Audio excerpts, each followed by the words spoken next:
تسلیم کامل جمهوری اسلامی یا حمله ویرانگر امریکا به ایران دو احتمالی است که غربی ها در مورد نتیجه مذاکرات تهران و واشنگتن مطرح می کنند. قرار است روز جمعه عباس عراقچی و استیو ویتکاف در حضور وزیران خارجه 6 کشور منطقه رو در روی هم گفتگو کنند و همزمان مقام های دو کشور شمشیرهایشان را از غلاف کشیده اند. در همین حال ایرانیان خارج و سران اسرائیلی امیدی به توافق امریکا و ایران ندارند و چشم به جنگ بزرگ و پایان کار جمهوری اسلامی ایران دوخته اند. سلام، به این بخش خبر و تحلیل از یک خوش آمدید. من احمد شاه شکوهمند میزبانتان در این برنامه هستم و این مهم ها را به بحث میگیرم با دکتر سید بلال احمد فاطمی، آگاه ارشد روابط بین الملل که از لندن با ما پیوستند. آقای فاطمی، ممنون که فرصت دادین. با توجه به اظهارات پسین دونالد ترامپ رئیس جمهور آمریکا که به تازگی گفت مذاکرات در جریان است اما ناو هواپیمابر جنگی بزرگی به سوی ایران در حرکت،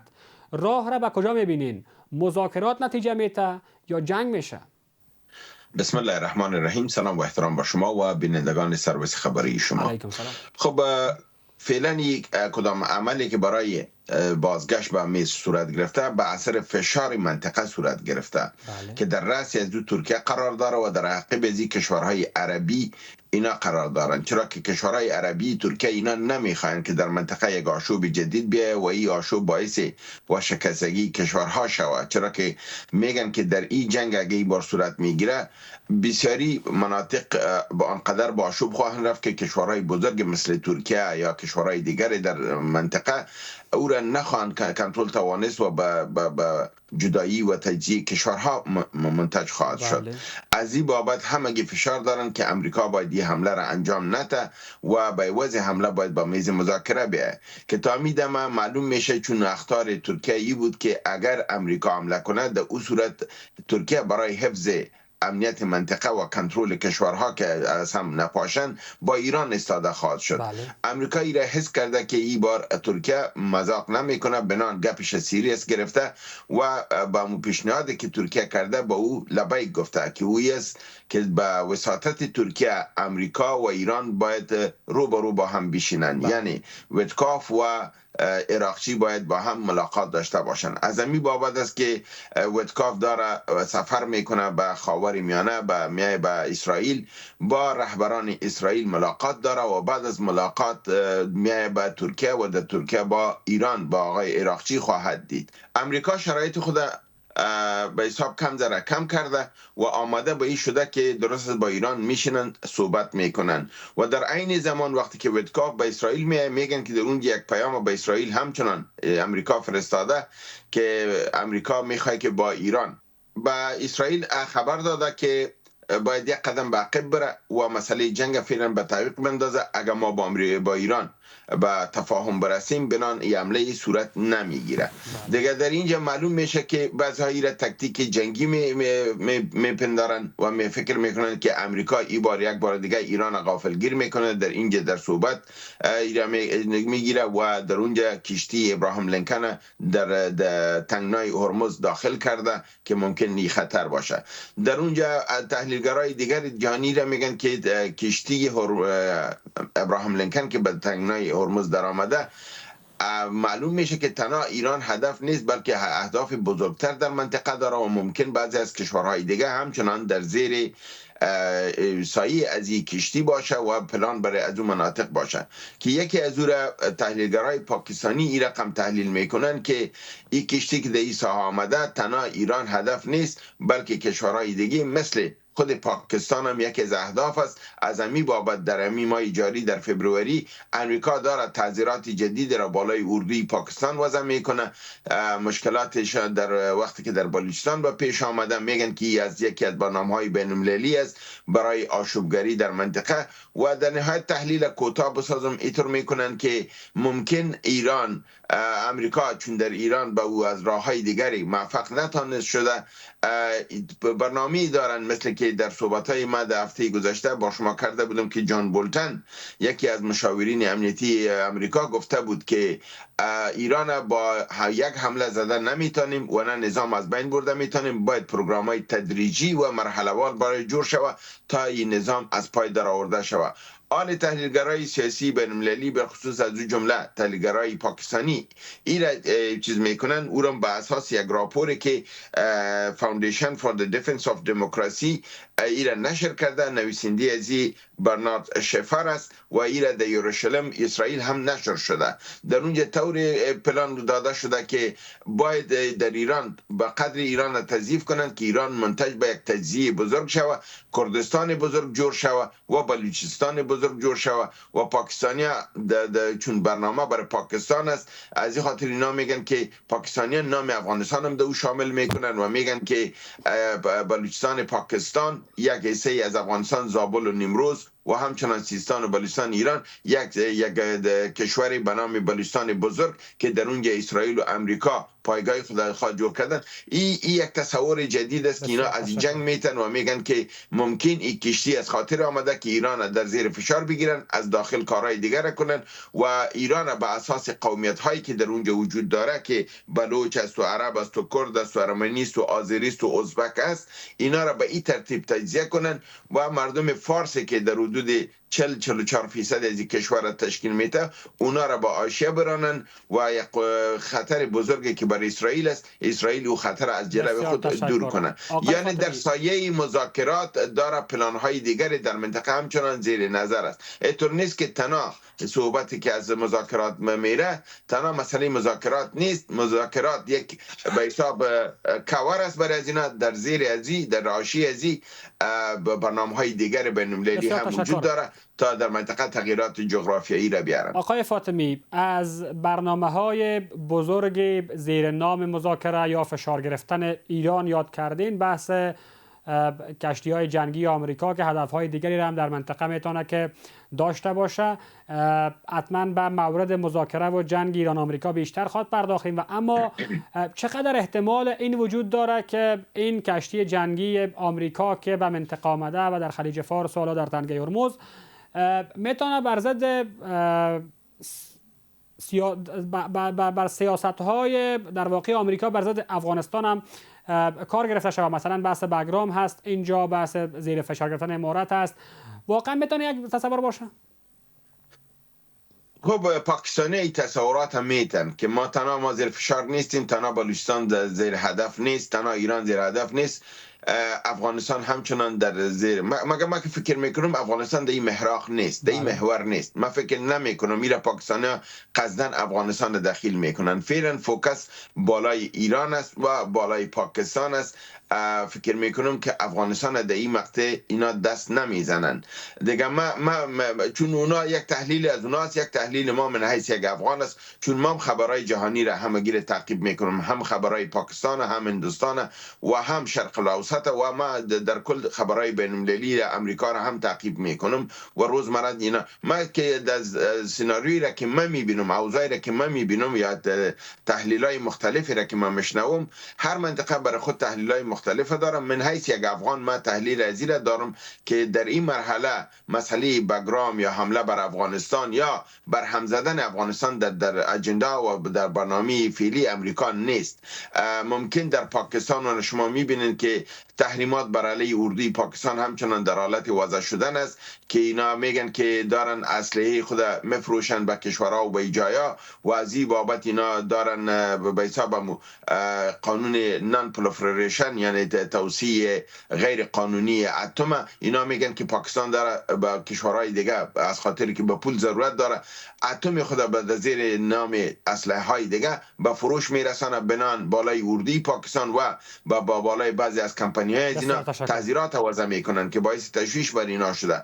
از این بابت کشتی که در این منطقه آمده در این شک نیست که برای یک فشار در منطقه آمده، اما ایران باید فراموش نکنین که یک تحلیل اسرائیلی و غربی است که فرضاً کشتی برای چی آمده. بین از نقطه نظر روسا و چینایی ها ببینیم. روسا و چینایی ها میگن که این کشتی که در اینجا در آمده نه تنها که کار را کرده نخواد تانست، بلکه ای به دام مرگ خود در اینجا در آمده و هر هرگاه جزئی ترین حرکت منفی از خود نشان بده، این کشتی دیگه از تنگه هرمز برآمدن نمیتونه. تنگه هرمز مثل یک تلک برای موش است که این در آمده، این باید در اینجا نمی در آمد. این کشتی های بزرگ مثل کشتی ابراهام لینکن که از بزرگترین کشتی های جنگی دنیا حساب میشه، اصلا در بحرهای آزاد، در بحر هند و در اقیانوس اتلانتیک و اقیانوس فرزند شمالی، در ایجای در آبهای آزاد استاد می باشه تا استوارتر باشه. وقتی که اینا در تنگناها مدراین و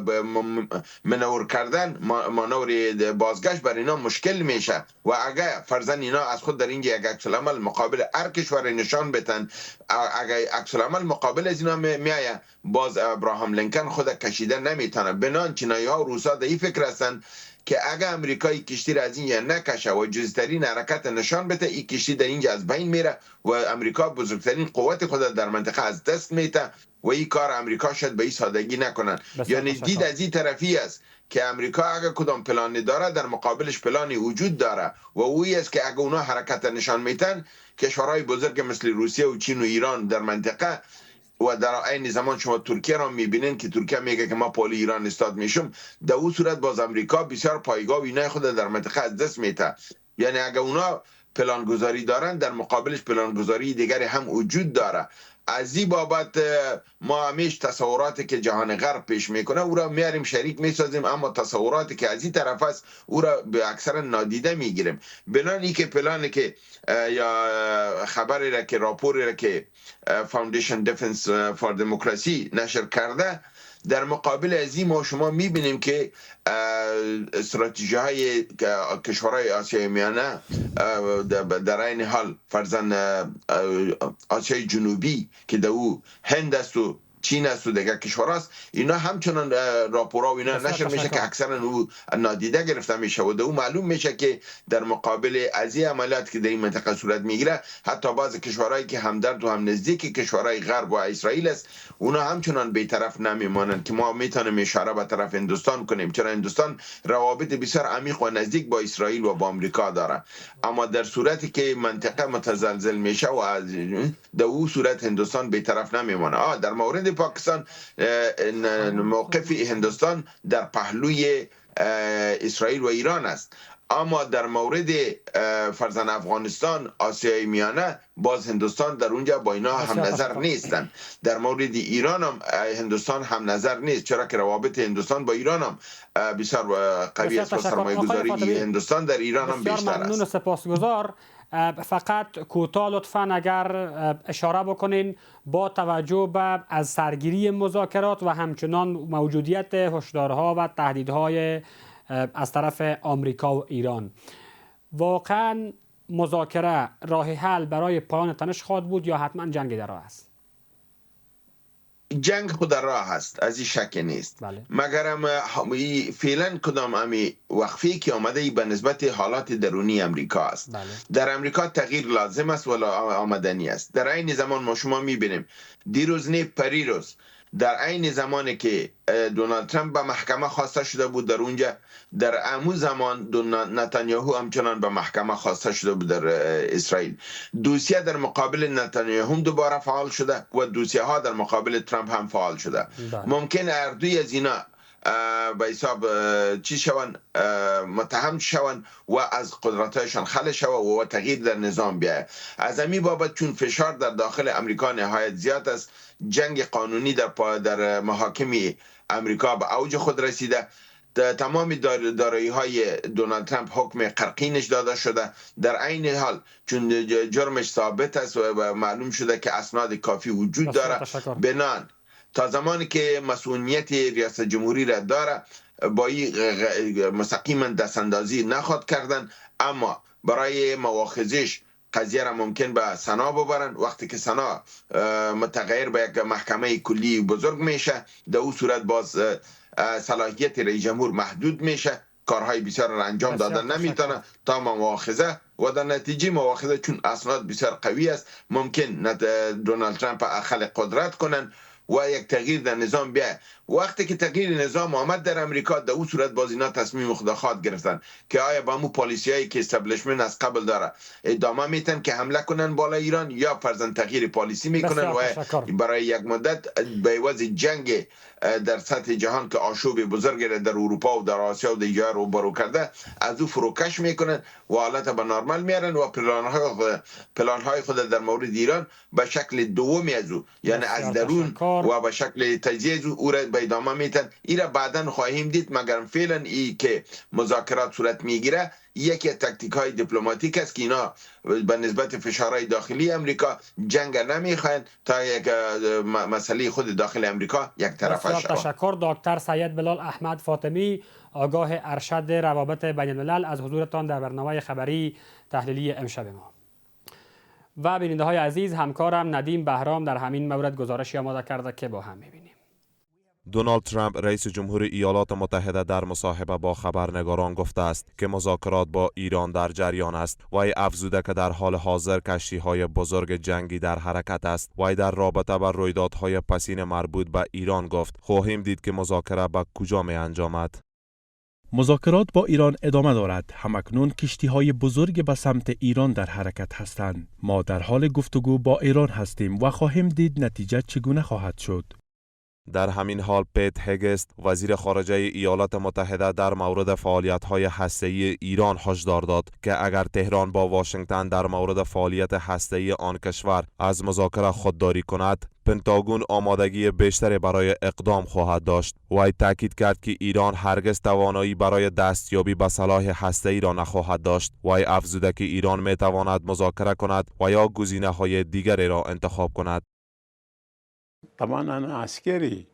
در همین حال علی شمخانی در مصاحبه با یک تلویزیون عربی گفته است که اگر مذاکرات غیر مستقیم با امریکا موفقیت آمیز باشد، قطعا مذاکره مستقیم را آغاز خواهند کرد. در ادامه آقای شمخانی افزوده که در صورت حمله امریکا به ایران، جمهوری اسلامی به اسرائیل حمله کند.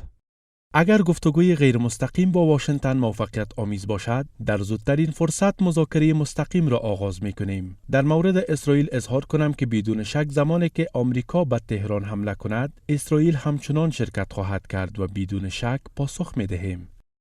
در همین حال سردار نژاد، یکی از مقام‌های ارشد نظامی جمهوری اسلامی ایران میگوید ارتش کشورش بیش از پیش قوی شده است. ما با اینکه اهدافمون کامله و از لحاظ توانمندی ما به مراتب از وعده صادق 2 قدرتمندتر و توانمندتر و دقیقتر هست.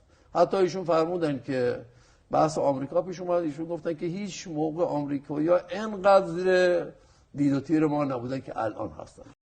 این همه در حالی است که رئیس جمهور امریکا بارها از آمادگی کشورش برای مذاکره و جنگ سخن زده و ایران پیوسته بر آمادگی برای دفاع در مقابل تجاوز تاکید کرده است.